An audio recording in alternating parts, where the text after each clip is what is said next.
Are you hyped?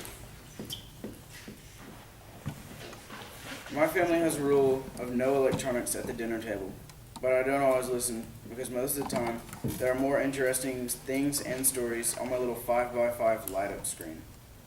A few weeks ago, when we were picking the topics to our speeches, I noticed that I related to this one mostly because I sit down at the dinner table and I pull out my phone and automatically get wrapped into the cyber world and what's new. In this day and age, there are over 341.2 billion mobile devices that are being used daily, according to the Washington Post. The average of electronic devices per person is now up to 7. That's double what it was 2 years ago. Although phones and computers have become the mainstream in today's society, they have consumed most people's ability to have a face-to-face conversation. Although most people think they're gaining friends over Facebook, Instagram, etc. Little do they know they are going to eventually ruin most of those relationships the day they meet them. Today I will be going over what technology is, how it affects us, and what a solution would be to help stop people from using technology too much. First, technology is everything that does not consist of a human brain, but a microchip that we trust every day to help us get answers, write emails, etc. A quote from the most recent Apple owner, Steve Jobs, says, "Technology has made it far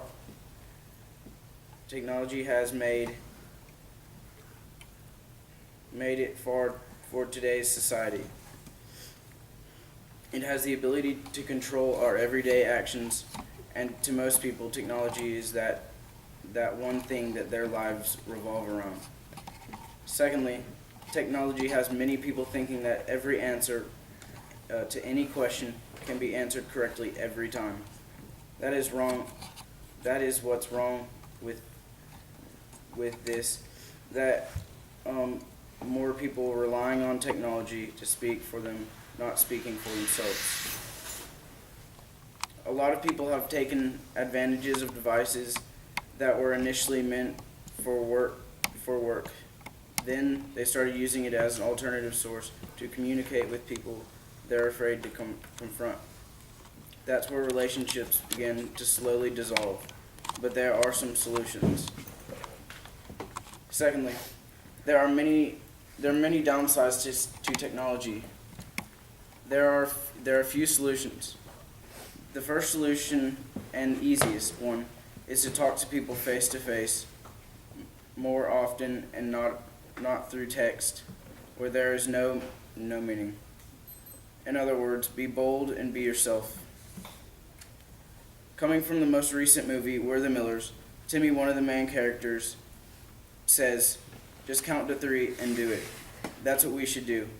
Before texting a friend or calling, just count to 3 and go have a real life conversation.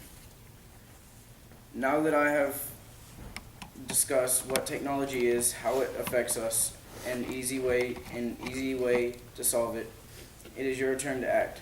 What ways will you use to have a conversation?